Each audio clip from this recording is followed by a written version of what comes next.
guys ready? Sure. Well, this is an impressive center with a lot of important work that's happening here. This is a historic mission, by the way. I mean, if you think about it, there's nothing to model this after, because this has never happened before. I think we have a lot to be proud of in the first 10 days, 11 days, 12 days of implementation, where we have faced real challenges along the way, including over the weekend, but also an exciting opportunity. So this will be the journey to sort of get through the 21 points of the plan, to get through all the things that we're trying to achieve is not going to be a linear journey. There's going to be ups and downs and twists and turns. But I think we have a lot of reason for healthy optimism about the progress that's being made. One of the reasons why I wanted to come today is sort of get a sense of the workflow, get a sense of the organization, and get a sense of the needs. It is increasingly, while you see a lot of uniforms here, including from partner nation states that have come, and of course with the Israelis who are hosting us and are a key part of this, you're starting to see more of a presence from State Department and related entities as well, and that will continue to grow as we can provide personnel on things like emergency response, the coordination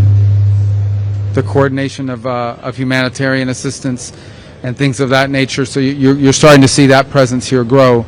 But a lot of good progress is being made on a number of fronts, and you can break this out in a number of ways. The first is the maintenance of the current ceasefire, of the current peace that we're confronting, and that involves two things. Number one, deconflicting from any flashpoints that may come up. We need to understand, the world needs to understand that on the other side of that yellow line there is still a terrorist group that remains armed, and we've seen them take actions against their own population. I think it's important, by the way, that there be more media coverage given to the fact that Hamas has brutalized Palestinians, has brutalized Gazans over the last few days, and that's something to point to. But all of that has to be managed to make sure that in addition to that we don't have any flashpoints that could derail the broader process. At the same time, the coordination of humanitarian assistance. And there's humanitarian assistance that is now flowing into those places beyond the yellow line, but that involves coordinating with all of these different organizations from around the world, including international organizations and charity groups. That's a massive undertaking to coordinate all of that and that be distributed safely. That's just beyond the yellow line. Behind the yellow line, there's another effort going on of humanitarian assistance, which is even broader, because those areas are safe, those areas are secure. So that's happening. At the same time, it's this work on creating an international stabilization force. It involves bringing together all the nation states that are offering to provide personnel and resources, so structuring what that stabilization force will look like, lining up all the countries that are willing to provide either money or personnel or a combination of both, and then getting the right international mandate, whether it's the UN or an international agreement, working through that to make sure that that entity, that security force that can exist, can function, is funded, understands what its mission is clearly, and can execute it effectively. And then beyond that, of course, is the long term, the reconstruction, the rebuilding, the creating of conditions so that never again will we see what happened on October 7th, so that you can actually be in a place that no longer has elements operating within it that are a threat to Israel or to their own people, for that matter. And of course, that's a longer term plan, and that's something that's also key to all of this. It's the goal we're all trying to get to.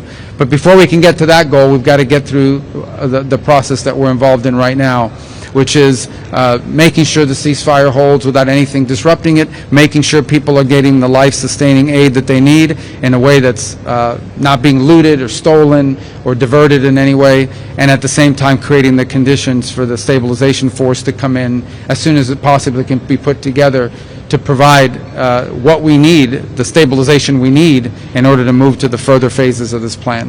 All right? Yep. Yes. Mr. Secretary, could I ask you about President Trump in his time interview talked about the case of Moran Barghouti, the Palestinian prisoner, saying that he's considering raising it. Do you want Israel to release him? I can't hear what you're asking me because there's some buzz going on here. I'll shut up. Moran Barghouti, the Palestinian prisoner, President Trump in his interview with Time said that the U.S. was considering asking Israel to release him. Is that something that you were asking? You're talking about the one from the U.S.? Moran Barghouti, the Palestinian prisoner? I don't have any news for you on that today. Obviously, we'll work that through our embassy here and our diplomatic channels, but we don't have anything to announce on that. The Palestinian prisoner, the Palestinian activist, Moran Barghouti. I don't know why I can't hear you. Sorry. I'm sorry. Moran Barghouti. Moran Barghouti's case? Yeah, I don't have any update for you on that. Yes, go ahead, please. Secretary, first of all, welcome to Israel. Second, there has never been anything like this in Israel. But it makes you think, does Israeli military decision regarding Gaza are taken effectively in DC? And if the IDF will identify that Hamas is rearming and regrouping, can we independently renew the fighting, or we should ask for I think everybody involved in this would like to see this not happen again. But if we are in the Middle East, well, I don't think there's any country in the world. If there is a reason to renew the fighting, should we apply for permission from the Trump administration? Yeah, I wouldn't phrase it that way. I think the bottom line is that there's no nation on earth that's contributed more to help Israel in its security. As you know, this is the president that in the 12-day war struck Iran in a way that other presidents were unwilling to do. And that partnership will continue. We're very committed to Israel's security and supporting Israel. We're also very committed, and we think it's in Israel's long-term security, and I think our Israeli partners agree, to be able to have a Gaza that is no longer an operating space for a terrorist organization. That's why this plan calls for the demilitarization of Gaza, and that's what we're committed to. So, but I wouldn't phrase it the way your question asked it. I don't think this has to do anything with permission or anything of that nature. This has to do with basically we're all committed to making this plan work. There is no plan B. This is the best plan. It's the only plan. It's one that we think can succeed. It's one that we believe it's on the way to success. As impossible and unimaginable as it may have been. Remember a month ago, 6 weeks ago, no one would have thought possible that you were going to get all the hostages out, and I know that we still have the remains of hostages. That has to happen. That's part of this, and we're very committed to making sure that happens. We are not going to stop pushing until all of that is, all the commitments that were made here are kept. And that includes the demilitarization of Gaza. Now, we're dealing with factors here. We're dealing with miles and miles of kilometers of tunnel networks. We're dealing with 2 decades of terrorist infrastructure. All of that has to be confronted. And we'll do that together with Israel. Secretary, yeah. If you could address, following on your mention just now about disarming Hamas, is that something that the ISF force would be engaged in? And if Hamas refuses to disarm voluntarily, is that something that this force would be involved in forcing them to disarm? If Hamas refuses to demilitarize, it'll be a violation of the agreement, and that'll have to be enforced. I'm not going to get into the mechanisms by which it is going to be enforced, but it'll have to be enforced. I mean, this is a deal, and a deal requires conditions to be met. Israel's met their commitments. They're standing at the yellow line, and that is contingent upon the demilitarization. So suffice it to say that we're also hopefully going to create conditions where Hamas won't have people, because there'll be ways. We want to see a Gaza where people can live without Hamas, where they have jobs, where they have prosperity, where they have opportunities. I'm not telling you that's going to be set up next week, okay? That's a long-term project. But what I am saying to you is that we want to create the conditions, we want to help create the conditions here so that people in Gaza don't have to be terrorized by Hamas, and in fact have lives, jobs, businesses, and a better future, and are completely uninterested ever again in joining, supporting, or being held captive by a terrorist group. So I think everyone, it's not just the United States, by the way. This is what makes this so unique. It's not just the United States. Understand, over 24 countries signed on to this, including regional powers, regional countries, Arab countries, majority Muslim countries, signed on to the commitment that there would be a demilitarized Gaza, and that there would not be a Hamas with the capability to threaten Israel. That's a commitment not just by the United States. This was signed on by all these countries. We fully expect that everyone will live up to those commitments. Mr. Secretary, it's a question, I think, from Israeli point of view. Thank you, and welcome to Israel, by the way. I think the question from Israelis' point of view is that in the meantime, because everybody wants this plan, no question about that, in the meantime, as you mentioned, every day Hamas is rearming, pre-preparing, doesn't give back our dead hostages. So the question is whether in the meantime the U.S. should let Israel to act on the other side of the Gaza Strip. In this way, the ISF future work will also be easier. That's the question. Thank you. Well, right now there's an agreement in place, right, and that requires both sides to live up to their commitments. If what you're describing to me means the deal fell apart. But right now we're not at that stage, and that's what we're trying to prevent. That's why I'm saying to you, we're not going to forget about the hostages. We push every single day, and we'll continue to push until the remains of every single hostage is returned. Work is going on. Even as I speak to you now, that's being pushed on. That's not something we're going to start talking about. We fully expect that Hamas will fully demilitarize. That is the agreement they signed on to. That is the agreement that all of the nation states that joined this effort signed on to, and we expect it to be fulfilled. Now, we're about 8, 10, 12 days into this. But, and the third point is, we don't want to see any threats against Israel coming out of the areas that Hamas is currently still present in. And that won't be tolerated either. So the President's made that very clear, that if Hamas threatens Israel or fails to demilitarize, this will be taken care of. But that is what this whole effort is about, is making sure that all of those commitments are met on both sides.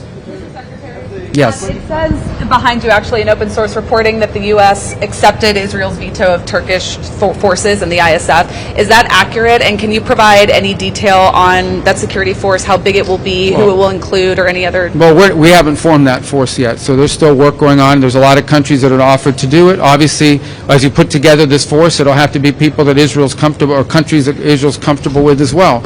Let me just say that I think there are a lot of countries that are expressing interest right now. I'm not going to get into a list of who they are.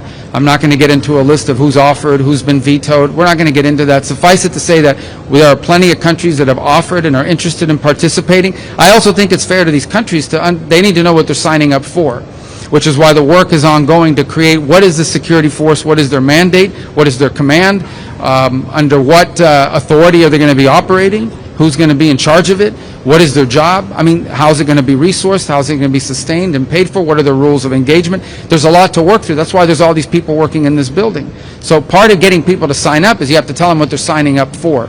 So, but I don't want to get into any who's being vetoed, who's not being allowed. Obviously, you know, every member of this force has to be someone who has capability and willingness, but also someone that everyone's comfortable with, including Israel. If I could, right next to you stands the print of the Trump's 20-point plan, and as we can see in number 4, within 72 hours, Israel should take in all Israeli living and deceased hostages. Those 72 hours have passed a long time ago, and we're not seeing those hostages being returned fully. Is the U.S. doing enough for that? And my second question is... Yes, the U.S. is doing more than anybody else is for that, and we're going to continue to do for that, and it's going to happen.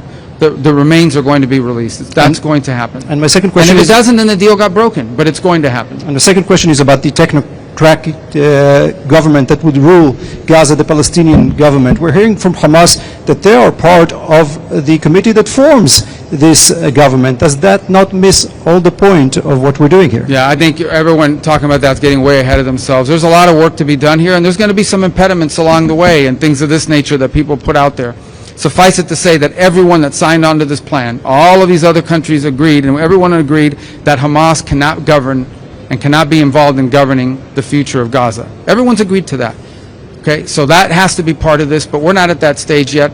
Remember, we are still at the stage, even as all that's being worked on, we're at the stage of just trying to maintain the ceasefire. We're trying to be at the stage of getting humanitarian assistance to flow. We're trying to get to the stage of ensuring that all the commitments made, including the hostages, are lived up to. We're still at that stage where we have to ensure that there are no threats against Israel emanating from Gaza, because there are still terrorists inside of Gaza, particularly behind that yellow, or in front of that yellow line.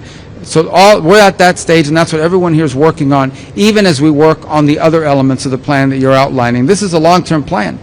Before you get to all these 20 points and you get through all of this, is going to require a lot of work over a long period of time. All of that work is ongoing. We're not even 2 weeks into this. I think the progress that's been made in 12 days or 14 days since this was originally agreed to is historic and extraordinary. There's nothing to compare this to.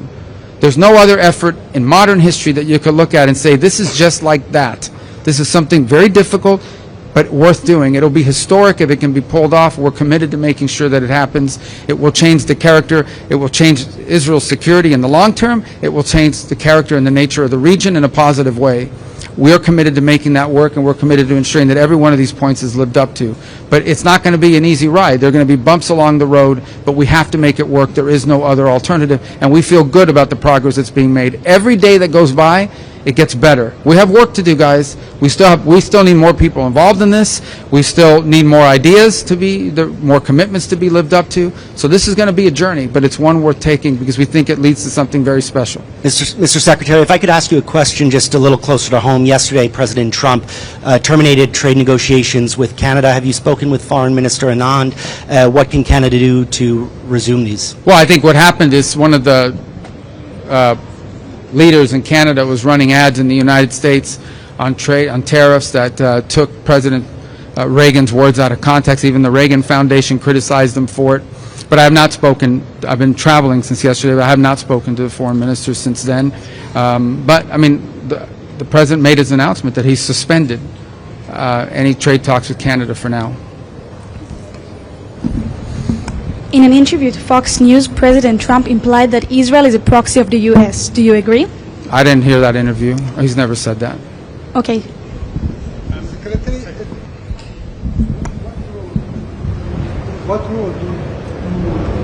what role do the U.S. see for the Palestinian Authority in Gaza and the day after? You know, we've heard about a lot of plans that was done by the Palestinian The Authority. Palestinian Authority? Yeah, that's Mahmoud Abbas Authority. Yeah, look, again, I mean, obviously, you know, and I've expressed and we've expressed our concerns about the Palestinian Authority as it stands today. It's certainly in need of reform. As far as what role it's going to play in the future of Gaza, that's yet to be determined, if any role at all. We don't know. I mean, that's what's being worked on. Again, this is very complex. I mean, we are dealing with 30 or 40 years of mistakes, 30 or 40 years of terrorism, 30 or 40 years of deeply embedded problems, and we're about 14 days into this agreement. So right now we're trying to get through this, and part of that, the long-term governance of Gaza, that is not Hamas, it's not a terrorist organization. That's work that's going to need to be done. I mean, I can't prejudge what that's going to look like now, because that's going to be something that has to be worked on collectively with Israel, with partner nation states, and something everyone has, for it to work, everyone has to agree to it. For that to work, everyone has to agree to it. The work is happening, but we're not at that stage where I can tell you this is what it's actually going to look like. Nobody can tell you that. But I can tell you what it can't look like. It cannot be a place that is governed by anyone who wants to use it as a launch pad for attacks against Israel. If it is, then there'll be another war. There won't be any peace. There will never be peace as long as there's an area or a territory that's being used as a launch pad to threaten Israel's security. Everyone understands that, and everyone that signed on to this deal understands that. On humanitarian aid, you mentioned that that's going to be coordinated through here. I wonder if you could say what the role of the UN will be, and specifically what role UNRWA might play in... UNRWA's not going to play any role in it. Okay. UNRWA's not going to play any role in it. The UN is here. The UN is, we're seeing the work they're doing, the World Food Program. There's also not-profit NGOs, you know, humanitarian assistance organizations that are involved in this, Samaritan's Purse. So it's a conglomeration of about 8 to 12 groups that are here. The United Nations is here. They're on the ground. We're willing to work with them if they can make it work, but not UNRWA. UNRWA became a subsidiary of Hamas. And so with... When you're talking about disarming Hamas, there's been some discussion of a program to buy back weapons. Well, there's a lot of ideas floating out there. So Ultimately, how seriously is that? Well, I don't know, but look, there's a lot of ideas out there about that. The bottom line is, you know, you can't have any of the elements of terrorism. You can't have tunnels. You can't have rockets. You can't have anything that threatens Israel's security. I point back to the answer I just gave. If Israel's security is threatened, if 5 years from now, 3 years from now, 2 years from now, Gaza is a place where people who want to destroy Israel are able to operate from with impunity, there's not going to be peace. Everyone knows that. Every country that signed on to this understands that. It is one of the principles that's outlined here. That cannot be the outcome. The outcome needs to be a Gaza where people have jobs and a life and a better future, and people aren't thinking about, how do I kill Israelis, how do I attack Israel? Because if we can't reach that point, then there's not going to be a peace. There's not going to be an enduring peace. You can't be at peace with elements that want to destroy you and kill you and carry out another October 7th. Everyone recognizes that. But there's a lot of work that we need to do to achieve that. We're not there today, 14 days, 13 days after this deal was signed. But I can tell you we've made more progress in 13 days than anyone thought possible. We've come a long way. This is the first mile in a very long journey. We've got a long ways to go, but we're optimistic that it's heading in the right direction. We are better off today than we were yesterday, and better off yesterday than the day before, but no one is under any illusions. There's a lot of hard work ahead. There'll be bumps along the road. There'll be threats to this peace that emerge that we're going to have to confront, but there are also some exciting opportunities as well that we want to make sure that we are pursuing. Could I follow? Mr. Secretary. Yeah. Another topic, talking about annexation.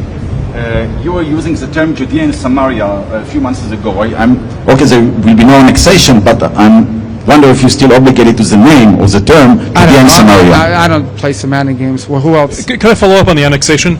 You and the president, vice president have voiced opposition to annexation. Do you have the word from the Israelis that they're not going to go ahead with this in the West Bank? This is a vote that they took in the Knesset. From what it was explained to me, it was elements that tried to use it to embarrass Netanyahu while the vice president was here. Suffice it to say, we don't think it's going to happen, and more importantly, it's not, from a legislative standpoint, structured in a way that could happen. But it would also threaten this whole process. I mean, we understand that, right? I mean, everyone has to understand if something like that were to happen right now, if that were to happen, a lot of the countries that are involved in working on this probably aren't going to want to be involved in this anymore. It's a threat to the peace process, and everybody knows it. But I'm not getting to the middle of Israeli politics. We're focused on peace and security. The what? What could we expect in terms of future normalization deals? After this ceasefire, we heard about Saudi Arabia, we heard about other countries. Is there anything you can tell to the Israeli people about the possible benefits of this deal? Well, I don't think I need to explain to the people of Israel the benefits of normalization with more countries, especially regional countries, some of whom were on track to do so before October 7th happened, and we were close. So I think you look at the Abraham Accords, we'll be very open about the fact that we'd like to expand it and add more countries to that. And we see this as mutually beneficial. It's not just beneficial for Israel, it's beneficial for these countries. We have a lot of countries that want to join, that have expressed interest in joining and want to join. So I think that would be great, and I think that could be a byproduct of achieving some of this. And well, I'm not going to mention the countries' names because it's up to them to announce it. They're going to say, I announce them here, and they're going to, then they haven't even talked to their own people about it yet. But I think we know who some of them are, right? We know who some of them are. And we think it would be great. There's some bigger than others. But we'd like to have as many members of the Abraham Accords as possible. That work is going, and I think what we're doing here could help, create the momentum for that to occur. So yeah, I do think the Abraham Accords can grow. I think there's some countries you could probably add right now if we wanted to, but we want to do a big thing about it, and so we're working on it. But believe me, we have a whole unit at the State Department that works on that. Problem is, some of them are here working on this now, but they can work on two things at once. If I could follow up on the ISF, Mr. Secretary, is it the U.S.'s intent to deploy the ISF as a UN peacekeeping force under a UN Security Council? We haven't decided. Maybe. We don't know. I mean, that may be one route. The problem is that some of these countries can't participate in this unless they have a mandate from the UN, as an example. So maybe it'll be a UN resolution. That's one route. We could have an international agreement as well. We're working through that. I mean, we'll find the right formula to do it. It may be the UN. We're working on some language on that now that hopefully will be in place. It may be another way to do it, but we will need something because some of these countries, by their own laws, can't participate in these efforts unless they have some sort of international mandate or flag that they're under. All right, I got time for one more. There's been a series of settler attacks against a village full of American citizens in the West Bank called Termasaya. I was just wondering if you had seen any of the videos of these attacks. I'm aware of the incidents, and I've seen, I mean, not recently, I've seen them, some of the ones that have been posted and some of the things on social media. Our embassy has worked on that topic and has expressed a U.S. opinion to the government. Obviously, the safety and security of Americans anywhere in the world is something that will be important to us. So, and we've expressed our position directly to the Israeli authorities, and our ambassador has spoken on this topic clearly and repeatedly. Okay? Thank you, guys. Thank you, Press.